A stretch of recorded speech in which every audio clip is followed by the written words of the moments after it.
सुप्रभात साथियों, मैं कुंदन कुमार स्वागत करता हूं डीसी यानी डेली करंट अफेयर्स एनालिसिस के शानदार सेशन में। दोस्तों आज का सेशन आपके लिए बेहद ही मजेदार होने वाला है, क्योंकि आज के सेशन में आप उन चुनिंदा प्रश्नों का संग्रह देखने वाले हैं जो आगामी आपके किसी भी परीक्षा, जैसे कि ग्रुप डी आने वाला है, फॉर्म फिलअप हो गया है, डेट बढ़ा दिया गया है, ALP CBT 2, NTPC, BSSC इत्यादि कोई भी परीक्षा की तैयारी कर रहे हैं, आपके लिए सेशन रामबाण साबित होगा।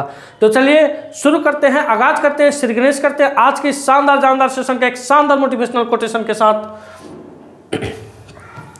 खुद पर भरोसा करने का हुनर सीख लो।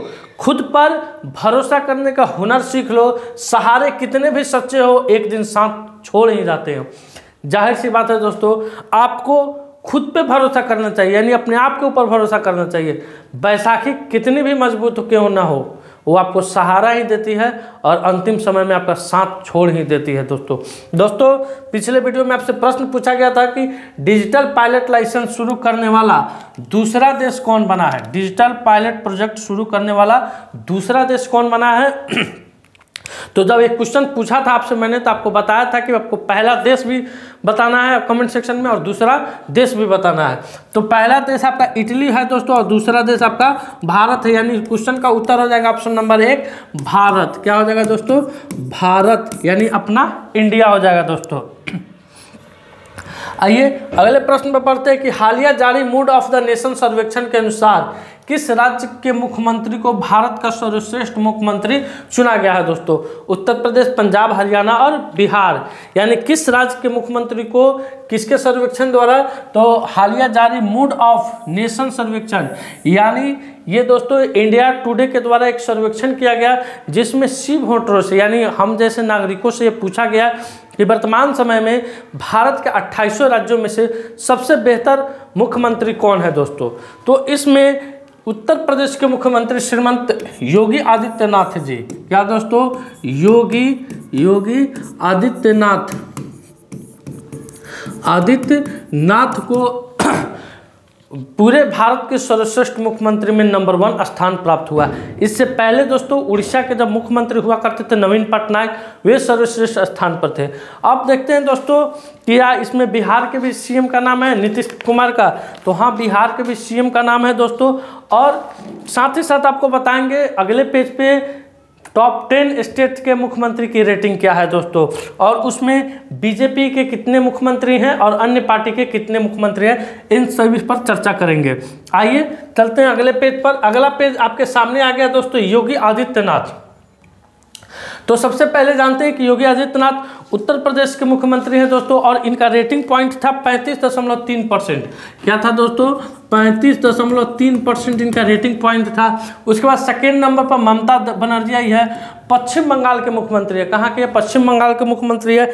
इनका रेटिंग रेट 10.6% था। कितना? 10.6% है। उसके बाद MK स्टालिन तमिलनाडु के। यहाँ आपको दो फायदे हो रहे हैं दोस्तों, एक ये राज्य के नाम पता चल जा रहा है, राज्य के मुख्यमंत्री के नाम पता चल जा रहा है। योगी आदित्यनाथ ये बीजेपी के हैं, इनका खुद का पार्टी है TMC दोस्तों। इनका DMK है।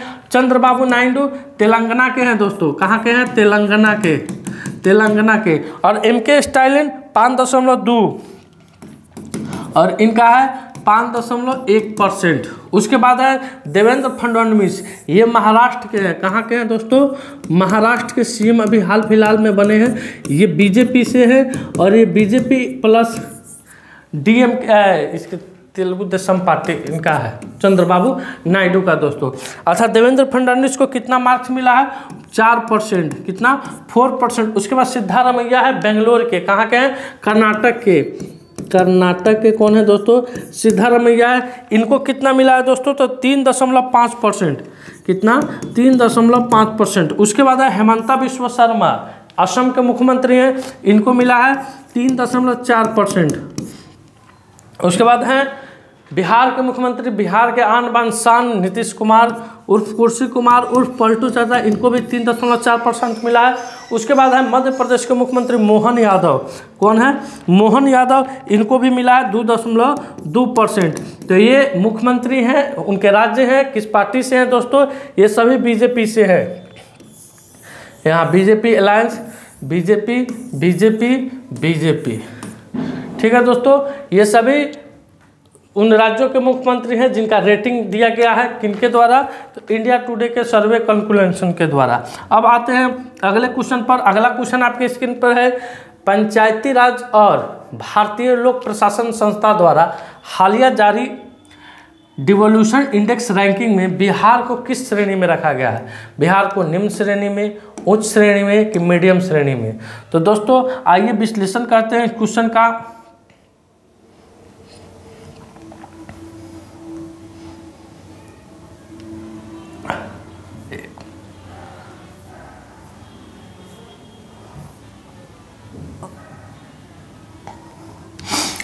दोस्तों 10 वर्ष के अंतराल पर, कितने वर्ष के अंतराल पर?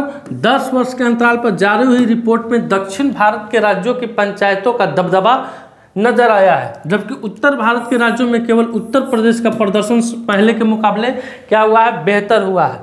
ओवरऑल रैंकिंग में कर्नाटक पहले पायदान पर है, केरल दूसरे पर है। यहाँ लिखते चल लेते हैं, कर्नाटक दोस्तों पहला पर है, केरल दूसरे पर है दोस्तों, और तमिलनाडु तीसरे पायदान पर है। तमिलनाडु तीसरे पायदान पर है, महाराष्ट्र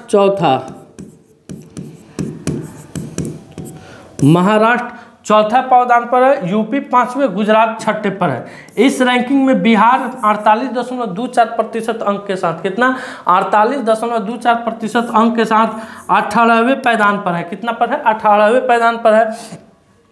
रिपोर्ट के अनुसार पिछले 10 वर्षों में पंचायतों के इंफ्रास्ट्रक्चर में 11% की वृद्धि हुई है, वहीं पंचायतों की क्षमता निर्माण में 10% का क्या देखा गया? सुधार देखा गया। तो इसमें बिहार का बात किया जाए तो निम्न श्रेणी में रखा गया। किस श्रेणी में? निम्न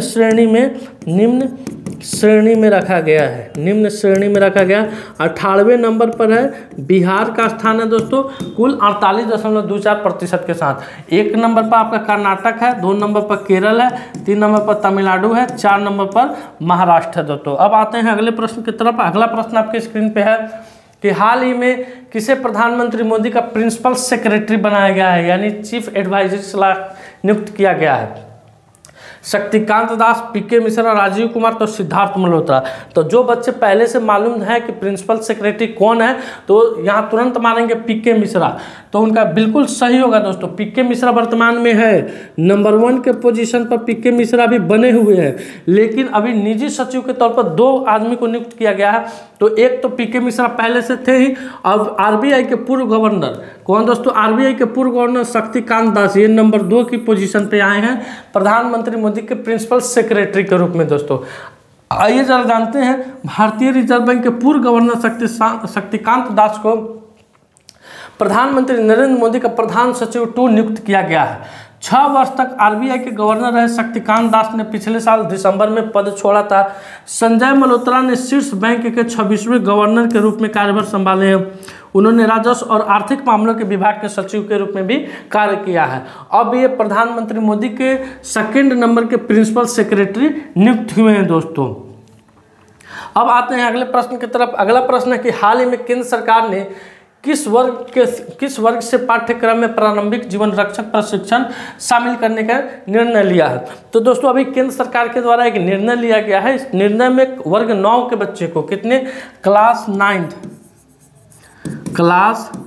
9th के बच्चों को दोस्तों उनके शिक्षण कार्यक्रम में जीवन रक्षक प्रशिक्षण, यानी जीवन रक्षण, जीवन की आपदा के समय जीवन की रक्षा कैसे की जाए, या कोई हमला के समय जीवन की रक्षा कैसे की जाए, या कोई आपदा हो गया उसमें आप कहीं गांव में कोई भयंकर तबाही आ गया उसमें आप कैसे लोगों को मदद पहुंचा सकते हैं, इसके लिए जीवन रक्षा प्रशिक्षण कार्यक्रम शुरू करने जा रही है केंद्र सरकार। किस वर्ग के बच्चों के लिए? तो क्लास 9th के बच्चों के लिए। अब आते हैं शिक्षा मंत्री की बात कर लेते हैं। तो वर्तमान में भारत के शिक्षा मंत्री धर्मेंद्र प्रधान हैं, उड़ीसा से वे चुनाव जीत के आए हैं दोस्तों। अब आते हैं अगले प्रश्न पर। अगला प्रश्न आपकी स्क्रीन पे आ रहा है कि भारत के किस राज्य में सबसे अधिक गिद्ध पाए गए हैं? वाह, यहाँ से ऑप्शन गायब कर दिया गया। भारत के किस राज्य में सबसे अधिक गिद्ध पाए गए हैं? कितना गिद्ध पाए गए हैं इस पर भी चर्चा करेंगे दोस्तों। तो भारत के सबसे अधिक राज्य में यहाँ लिख दे रहे हैं मध्य प्रदेश, 2 नंबर में कर्नाटक, 3 नंबर में आपका छत्तीसगढ़, और 4 नंबर में तमिलनाडु। आप सभी को मालूम है दोस्तों, गिद्ध एक लुप्त प्राय प्रजाति है। आप अपने आसपास पहले बहुत सारे गिद्ध देखा करते थे सर, अब आपको गिद्ध नजर आता है? नहीं आता है। गिद्ध हमारे पर्यावरण के मित्र बताए जाते हैं। क्यों बताए जाते हैं? क्योंकि सड़कों के किनारे जो हम लोग मवेशियों को खुले में फेंक देते हैं, मरे हुए मवेशियों को, तो गिद्ध उनको खाने का काम करते हैं। अब गिद्ध लुप्त प्राय प्रजाति पर आ गया। इसमें एक राहत भरी खबर आई है कि वर्तमान में मध्य प्रदेश में, कहाँ दोस्तों? मध्य प्रदेश में गिद्धों की गणना की गई है, जिसमें 12,981 गिद्ध, कुल गिद्धों की संख्या,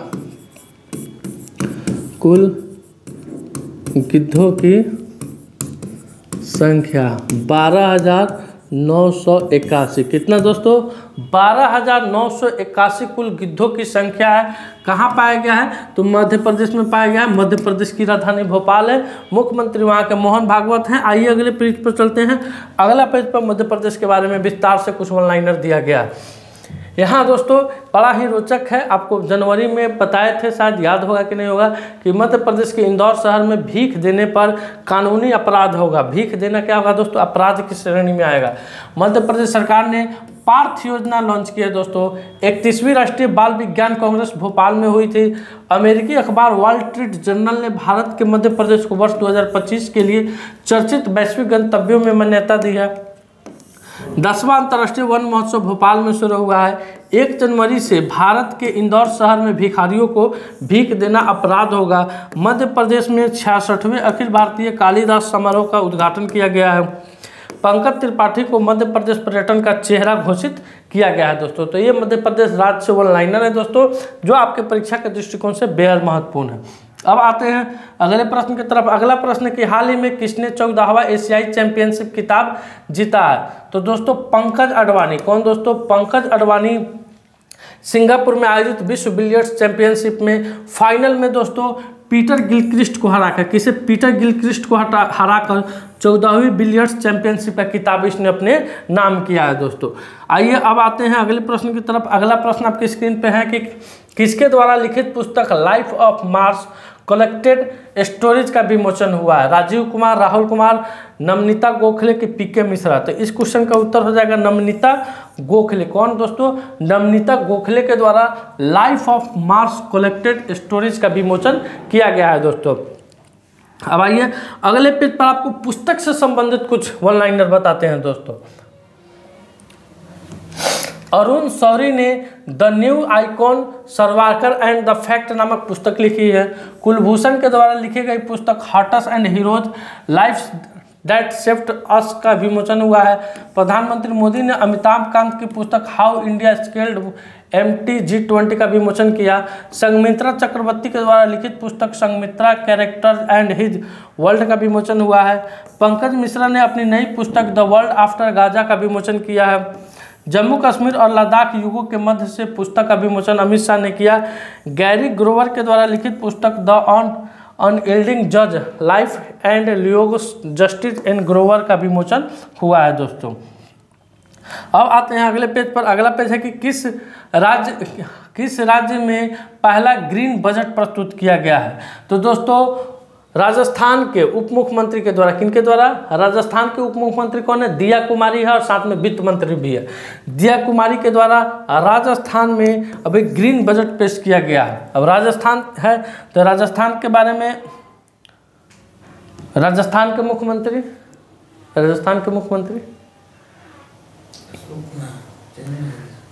उस समय तीन गो मुख्यमंत्री, मैंने तीनों में पहले एनडीए थी, कांग्रेस की सरकार थी, मध्य प्रदेश, छत्तीसगढ़ और राजस्थान, और तीनों में बड़ा ही यूनिक नाम बीजेपी दिया था। तीनों किसी भगवान के नाम से सिलेक्टेड था। भजन लाल, मोहन लाल और एक एमपी में मोहन यादव, हाँ, और छत्तीसगढ़ में मोहन भागवत नहीं, मोहन भागवत RSS का अध्यक्ष है। छत्तीसगढ़ का आप लोग दीजिए कमेंट सेक्शन में। आइए, अजमेर में पहली बार अखिल भारतीय ट्रांसजेंडर सम्मेलन का आयोजन हुआ है।